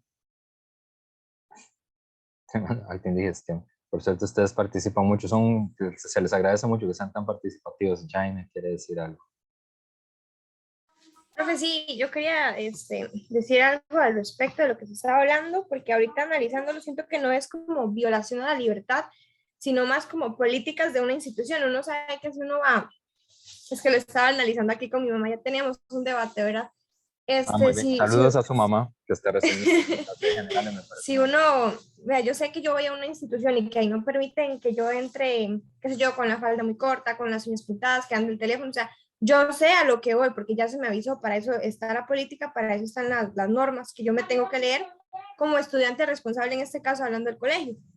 Si yo ya voy al súper y me compro el paquete de chirulitos y lo tengo que meter escondido del guarda, es porque de ahí, la que está incumpliendo las normas en este caso sería yo.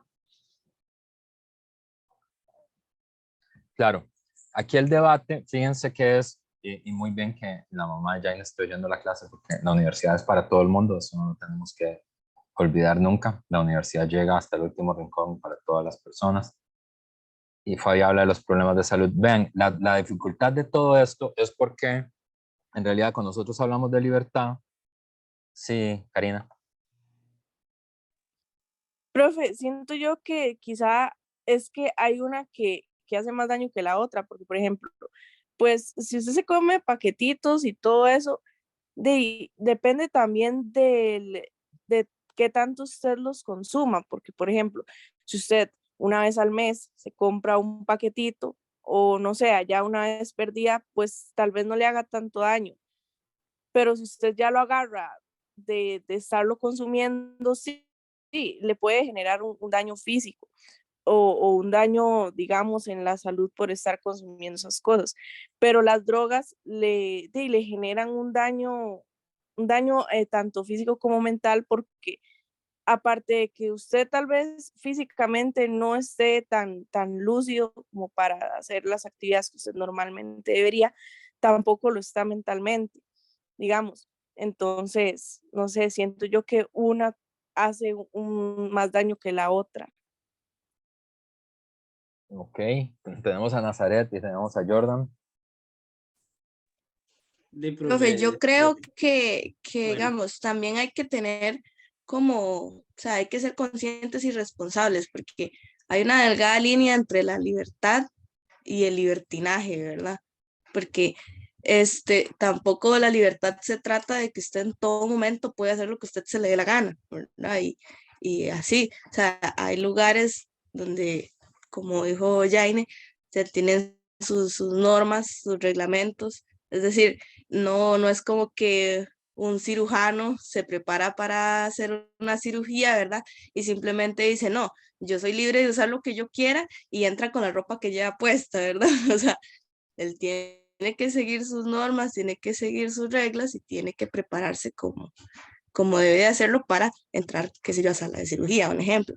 Igual, digamos, un abogado no puede decir, bueno, yo voy a ir a este juicio, pero yo soy libre y yo me puedo poner la ropa que yo quiera y se va en pantalonetas, seguro, o algo así. O sea, él tiene que, ¿cómo se llama?, cumplir con sus normas, digamos, con sus, con sus códigos de vestimenta y esas cosas, ¿verdad?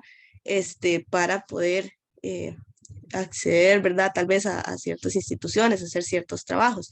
Eso no significa que en todo momento él está obligado a usar saco y corbata, ¿verdad? En la casa o cosas así. Entonces, técnicamente, bueno, siento yo, ¿verdad? Que eso no es como estarle quitando la libertad a una persona por completo, digamos, sino, bueno, por completo no es estarle quitando la libertad, sino que es más como respetar, digamos, ciertos parámetros, digamos, porque como le digo, es la libertad y el libertinaje son dos cosas muy distintas y tal vez uno a veces tiende como a revolverlas, como de que, bueno, yo soy libre y yo puedo hacer lo que a mí se me dé la gana y listo. Yo creo que no es así, ¿verdad? Jordan. O Wando. Yo pienso que es un tema complicado, profe, porque eso parte mucho del hecho de cada persona. Por ejemplo, de quien es borracho va a defender el licor y va a decir, man, la cocaína es una droga adictiva y es mala. Y tal vez va a ver el alcohol como que no. Entonces siento que sí se debería respetar las leyes, partiendo de ese punto. Tal vez como respetar la ley que hay en esa institución. Ok. Todo este debate que ha sido súper interesante de todas las posiciones de ustedes tiene que ver con que esta palabra libertad, en realidad hay un debate permanente en la filosofía, pero también en la sociedad. De hecho, ustedes lo expresaron, porque en realidad hay dos conceptos, dos grandes conceptos de libertad, y nosotros hablamos de libertad como si fuera una única cosa.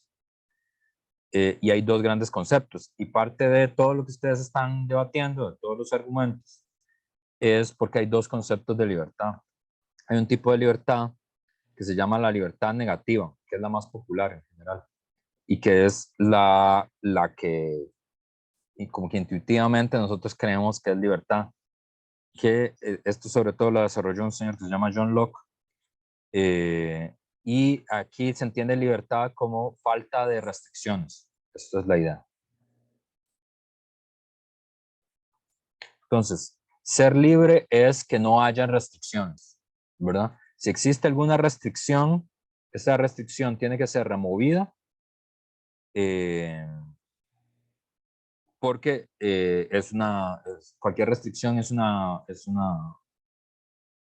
es coartar la libertad. Entonces, si existe una restricción, esa restricción tiene que ser removida y justamente la libertad consistiría en eso, en remover restricciones o en que no haya restricciones. Cualquier restricción significaría una afrenta a mi libertad. Eso sería la libertad negativa, ¿verdad? Entonces, desde esa argumentación, ¿verdad? Quienes argumentan desde la libertad negativa considerarían que sí, que por ejemplo, que prohibir los chirulitos en el colegio sería una afrenta a la libertad, porque es una restricción. Digamos, no me van a vender chirulitos en el colegio y si los quiero voy a tener que meterlos ilegalmente y si me agarra el policía me los va a quitar o puede ser que me pongan una multa de algún tipo, ¿verdad? No tiene por qué ser una cosa, no es que voy a ir preso, pero es una restricción, es una prohibición. Y esa prohibición es un corte a la libertad. Y en esa forma de razonar, el individuo, que creo que fue Manuel el que razonó así, el individuo siempre puede elegir, ¿verdad? Y el argumento es que haya comida chatarra no te obliga a comer comida chatarra, ¿verdad? Y que el individuo siempre, como tiene un fuero interno y unas convicciones, puede elegir o no algo, ¿verdad? Que si alguno de ustedes es judío, ¿verdad? Judío ortodoxo, entonces ellos tienen una forma especial en la que se hace la comida y tienen una prohibición de comer cerdo, creo que es lo que no se puede comer. Entonces, ustedes dirían, bueno, pero que haya chicharrones en la pulpe o chicharrones en el cole, no me obliga a mí a comérmelos. Entonces, yo estoy en contra de que prohíban los chicharrones, pero yo no los voy a consumir, porque mi religión no me lo permite, y mi fuero interno y mis decisiones me dicen que no debería consumir eso. Y lo mismo con los chirulitos y con las picaronas. Entonces, esa es la libertad negativa. Y con ese argumento, por ejemplo, quien está ahí argumentaría que el MOP le está prohibiendo la libertad a uno si le prohíbe pasar por un lugar donde hay un derrumbe, porque uno tendría que tener derecho a ir inclusive por el derrumbe. O que la prohibición de los chirulitos en las escuelas está mal porque uno tiene que tener el derecho a comer comida chatarra, ¿verdad? Y es un debate que ustedes sí son suficientemente grandes para acordarse, quienes estaban en contra de la vacunación obligatoria, lo que argumentan es una argumentación desde la libertad negativa, que es el Estado no me puede obligar a mí a vacunarme, porque yo tengo que elegir si me vacuno o no, ¿verdad? Esa es la idea de la libertad negativa, que es la más popular. Y hay otra forma de argumentar que es la libertad positiva, que está más inspirada en un señor que se llama Rousseau. El profesor en general simpatiza más con esta mirada, no con la otra. Bueno, como yo les había dicho, en contra de lo que dice mucho del diario La Nación y eso, en las universidades nosotros no adoctrinamos a nadie. El profesor lo que hace es normalmente presentar los argumentos que hay, ¿verdad? Y que ustedes aprendan y aprendan cosas nuevas y les hagan pensar cosas. Pero yo también creo que es importante cuando el profe está diciendo algo, cuando el profe está a favor, pues que sepan que el profe está a favor de esa posición. Eso no quiere decir que ustedes tengan que estar a favor ni que estén de acuerdo con el profe, ni tienen por qué estarlo, ¿verdad? Nada más les estoy advirtiendo que el profe está a favor de eso. Porque hay una cosa medio escolar que uno aprendió en el cole, que espero que ustedes no repitan, porque está mal que en el cole le enseñen a uno eso, que uno cree como que tener la respuesta bien es escribir lo que uno cree que el profe quiere escuchar. ¿verdad? Entonces uno en el cole dice, claro, el profe dijo eso en la clase, entonces seguro el profe me va a poner buena nota si yo digo lo mismo que el profe dice, ¿verdad? Esa es una forma como escolar de responder el examen y no lo hagan conmigo, porque no sirve. Y además porque uno nota cuando los estudiantes están haciendo algo por congraciarse. En las clases de generales, yo lo que quiero es que ustedes aprendan a argumentar, a razonar, a pensar por ustedes mismos, a aprender a llevar hasta las últimas consecuencias los argumentos y las ideas que ustedes tienen, ¿verdad? O a que aprendan a, bueno, lo que dijo Jaine, ¿verdad? A ponerse en tela de juicio las cosas que uno mismo cree, ¿verdad? Uno dice, bueno, yo creo esto, y luego de escuchar argumentos, uno dice, bueno, creo que acabo de darme cuenta que estoy en contra del argumento que acabo de decir, ¿verdad? Y me critico a mí mismo y cambio, mejoro, sofistico mi argumento o cambio de opinión directamente, ¿verdad? Eso es parte de las cosas que se aprenden en la universidad. Pero sí, yo creo que también los profes tenemos que ser claros de cuando estamos exponiendo la materia en general, ¿verdad? Como cosas técnicas que son verdad porque son técnicas, como el gran argumentador a favor de la libertad negativa de John Locke. Es verdad, así. Digamos, uno no puede estar ni a favor ni en contra de eso. Y cuando uno está dando su posición. La libertad positiva. Rousseau lo que dice es que, bueno, primero hay como una filosofía detrás de eso, que Rousseau creía que antes había una cosa que se llama el estado de naturaleza, y que es como un estado presocial, un estado antes del estado. Y en este estado nosotros vivíamos en completa libertad. Pero que esta libertad, no como dice Rousseau, sino como dice Marx, es la libertad de los jabalíes, diría Marx. ¿Qué quiere decir la libertad de los jabalíes? Di que los jabalíes en el bosque son libres, pero también tienen todos los problemas de vivir en el bosque. Efectivamente, nadie les dice nada, pero están expuestos a el hambre, el frío, la muerte, los cazadores, los predadores, pero son libres, ¿verdad?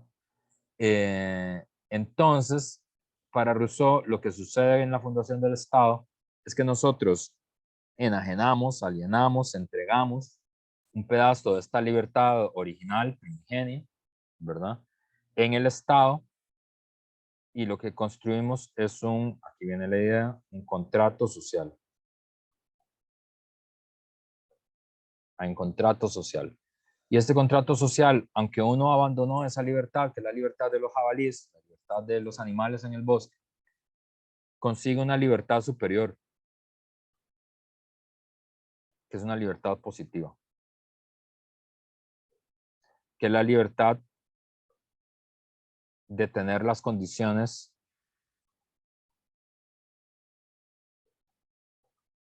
de la libertad. Y la primera condición para la libertad es estar vivo. Entonces, solo existe libertad si uno está vivo. Porque quienes argumentan porque los muertos están y no son libres. De hecho, la muerte es lo contrario de la libertad, es la determinación absoluta, ¿verdad? Entonces, ¿por qué la gente del MOB que pone una cosa en la calle diciendo prohibido el paso no está cortando ninguna libertad a usted? Porque le está dando la posibilidad de seguir vivo, que es la verdadera libertad. Usted tiene la libertad de ir a Guanacaste en su carro porque no se murió. Si usted se hubiera muerto, no tendría ninguna libertad para ir a Guanacaste, ni a San José, ni a ningún lado. Entonces, hay una libertad superior que se le garantiza, que es la libertad de ir a Guanacaste cuando usted quiera. ¿Por qué? Porque no está muerto. Entonces, esa restricción no es ninguna restricción a su libertad, es lo que le da condiciones de ser libre realmente. Porque la otra opción es morirse y los muertos no son libres. Igual con la prohibición de las picaritas y de los chirulitos. ¿Por qué? Porque se está protegiendo un bien superior que es la salud. Entonces, en contra de lo que nosotros creemos, si ustedes revisan, la mayor cantidad de muertes en Costa Rica no tienen que ver con la drogodependencia, sino que la mayor cantidad de muertes que hay en Costa Rica tiene que ver con cosas como los accidentes de tránsito, los problemas coronarios y cardíacos, que tienen que ver con la alimentación, y problemas como el cáncer gástrico, que también tienen que ver con la alimentación. Entonces, que el Estado garantice la salud de su población es importante porque en la enfermedad hay menos libertad. Si usted está enfermo, usted tiene una restricción total. Bueno, usted tiene 18 años, a 18 años uno no se enferma y cree que va a ser inmortal toda la vida. Pero cuando uno se enferma, uno se le reduce considerablemente la libertad, porque uno no se puede mover, no se quiere levantar de la cama, no puede hacer un montón de cosas. Uno tiene la libertad restringida cuando está enfermo, ¿verdad? Entonces, la garantía de la libertad es la salud, no la enfermedad. Entonces, el Estado tiene que garantizar la salud de los demás. ¿Por qué? Porque esa es la verdadera garantía de la libertad, ¿verdad? Es decir, quien razona desde la libertad negativa, lo que ve es dos caminos, uno que puedo pasar y el otro que está prohibido, aunque el que esté prohibido es un derrumbe, un abismo. Quien razona desde la libertad positiva, lo que dice es, la libertad es que usted tenga una carretera donde pueda decidir a dónde irse. Esa es la libertad. Es decir, cuáles son las condiciones positivas de la libertad, ¿verdad? Y ese razonamiento se llama un razonamiento de la libertad positiva, está más asociado a Rousseau. El enredo que nosotros tenemos es que normalmente cuando hablamos de la libertad siempre tenemos estas dos, y bueno, y quiero que esto quede claro, que no es que una sea la buena y la otra sea la mala, ¿verdad? No razonen así, es el razonamiento del cole, sino que en las discusiones modernas sobre la libertad, en las discusiones sobre nuestro contrato social, siempre está tensado, siempre estamos valorando cuánta libertad negativa y cuánta libertad positiva es lo mejor para nuestra sociedad. Porque el problema de la libertad negativa, que creo que es fácil de entender, es que supone que uno es un individuo que no depende de nadie más en la vida, ¿verdad? Y que uno se puede valer por sí solo, ¿verdad? Y que no hay ningún tipo de condicionamiento social de ninguna clase que influya en sus decisiones. Por ejemplo, los organismos jóvenes necesitan de mayor salud, ¿verdad? Porque es el caso de los niños, que es otra enfermedad muy normal cada vez más en América Latina, que es la obesidad infantil. Tiene que ver con cambio en la dieta de los latinoamericanos, que es una enfermedad que puede causar daños de por vida. Y además, cuando uno es adolescente, tiene más facilidad de producir adicciones, ¿verdad?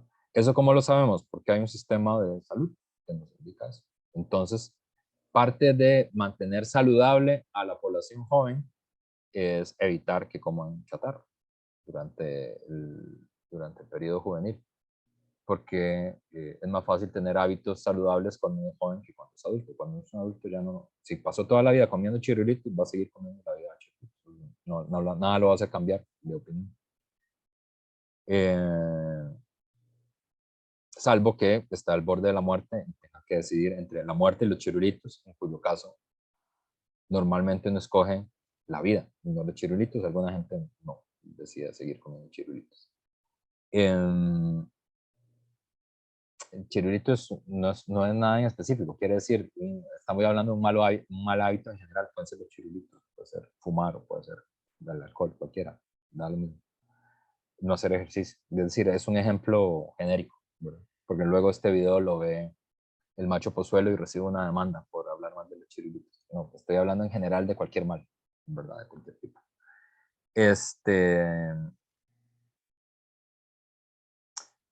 El problema de la libertad positiva es, bueno, ¿cuánto estamos dispuestos a cederle al Estado que decida por nosotros, ¿verdad?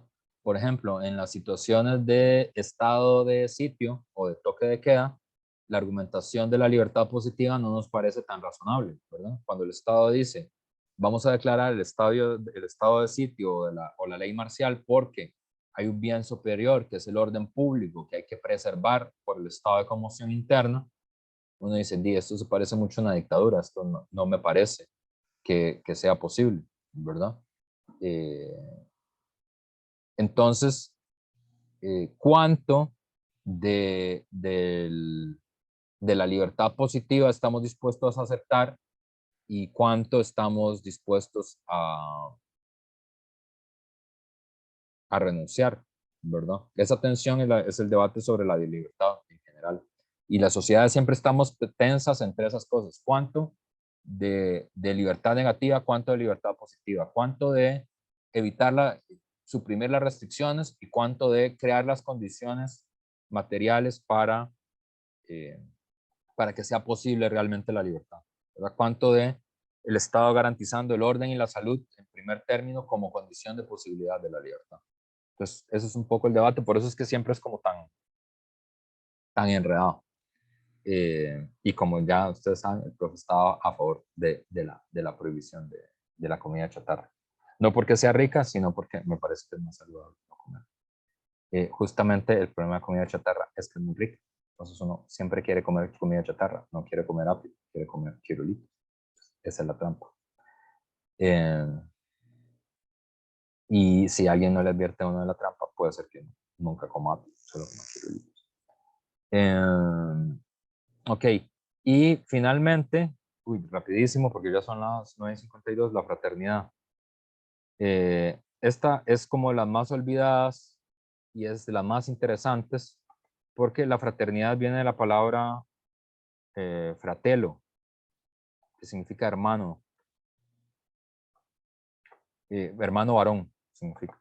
Por eso es que algunas mujeres y el movimiento feminista habla de sisterhood, como para cerrar ese hueco. Sisterhood es la hermandad de las mujeres.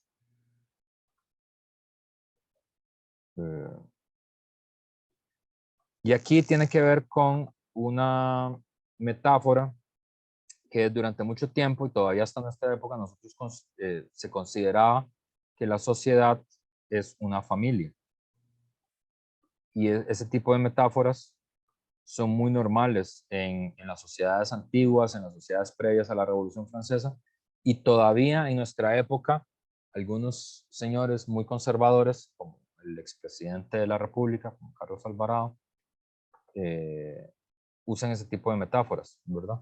Por ejemplo, cuando se aprobó el plan fiscal, que hubo ustedes eran muy chiquitos, no se acuerdan, porque estaban en 8º grado, 9º grado, pero si estaban en cole público, recordarán que esos años, 2018, hubo una huelga muy larga, como de 3 meses. Ustedes recordarán si fueron a pública, si fueron a privada no la recordarán, porque los coles públicos no fueron a la huelga, los coles privados no fueron a la huelga. Pero era para evitar que se aprobara un paquete de impuestos, un proyecto de impuestos, que se llamaba el plan fiscal, que había mucha oposición en contra del plan fiscal. Al final se impuso, por cierto, lamentablemente. Y Carlos Alvarado decía una cosa que es, cuando le decían que había mucha oposición popular al plan fiscal, él usaba esta metáfora y decía, vean, es que es como cuando mi hijo, no me acuerdo cómo se llama, él tiene un niñito como 5 años, como cuando mi hijo no quiere ir al hospital, ¿verdad? Y no quiere tomarse una medicina.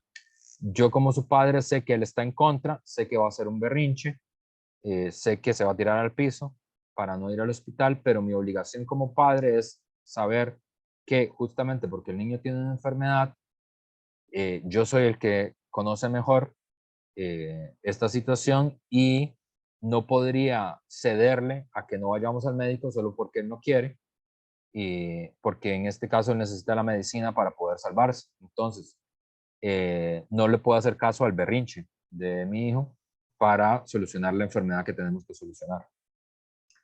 Ese tipo de argumento que suena muy, ahora que este es otro señor conservador que tenemos de presidente, que es Rodrigo Chávez, habla de la deuda, normalmente para explicar por qué quieren vender el Banco de Costa Rica, lo que dicen es que el país es como una familia que está muy endeudada y que nadie puede vivir gastando más de lo que ingresa. Y todo eso, bueno, primero, no es verdad porque la deuda interna no es como cuando una familia se endeuda para comprarse un carro, sino que se parece más como cuando una familia la extorsiona, una pandilla para cobrar peaje. Entonces, en algunos barrios, en algunas barriadas populares hay pandillas que cobran peajes. En El Salvador es muy normal que las maras cobren peajes para entrar a los barrios y para proteger a los negocios de los territorios que ellos controlan. La deuda interna se parece más a la extorsión de las maras que a un préstamo. Pero, en todo caso, el problema es que la sociedad no es la familia.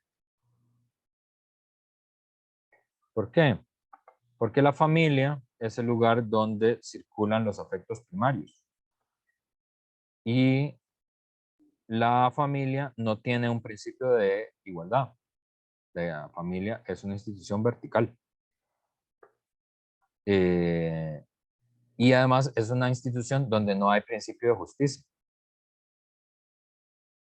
Por eso es que los niños pasan o pasábamos diciendo, papá, eso no es justo, ¿verdad? Porque uno quiere desayunar el helado y no hay helado, ¿verdad? No quiere irse más temprano a pasear a la playa y los papás pueden hasta la tarde. Entonces uno dice, no es justo. No, pero es que en la familia no hay principio de justicia.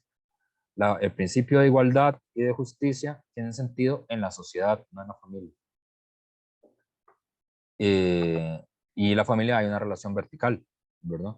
Y de hecho de las familias hay un tipo de familia especial que es la familia patriarcal, que hace referencia al primer patriarca, Abraham, que es un personaje del Antiguo Testamento. Que la familia patriarcal lo que quiere decir es una familia que tiene al pater familias, al padre, en la cabeza, luego a la esposa, luego los hijos y las hijas. Bueno, el otro gran patriarca es Saturno, en la mitología griega. Los hijos, las hijas y los esclavos, ¿verdad?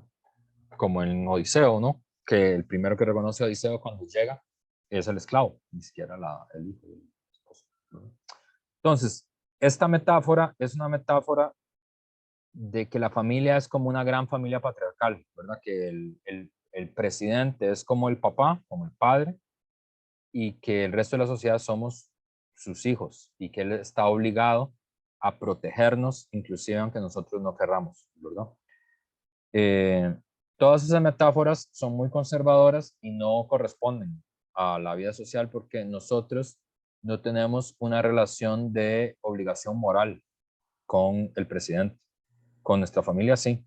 Por eso es que nosotros hacemos muchas cosas por nuestra familia, los padres con los hijos y los hijos con los padres, que no deseamos hacer y que si tuviéramos opción no las haríamos, pero por obligación moral lo hacemos, ¿verdad? Como cuando el hermano le dice, por favor, acompáñame a hacer una vuelta al centro de San José. Y uno dice, bueno, no quiero ir, bueno, pero es mi hermano. Y uno va de mala gana, pero va, ¿verdad? Si el profesor le dijera a ustedes, hey, acompáñenme a hacer una vuelta a San José, que tengo que ir a comprar unas cosas, ustedes lo que le van a responder al profesor es, profesor, yo no estoy obligado a ir con usted a ninguna parte, cómprelo solo. ¿Por qué? Porque usted no tiene ninguna obligación moral conmigo, ni con el rector, ¿verdad? Ni con el presidente.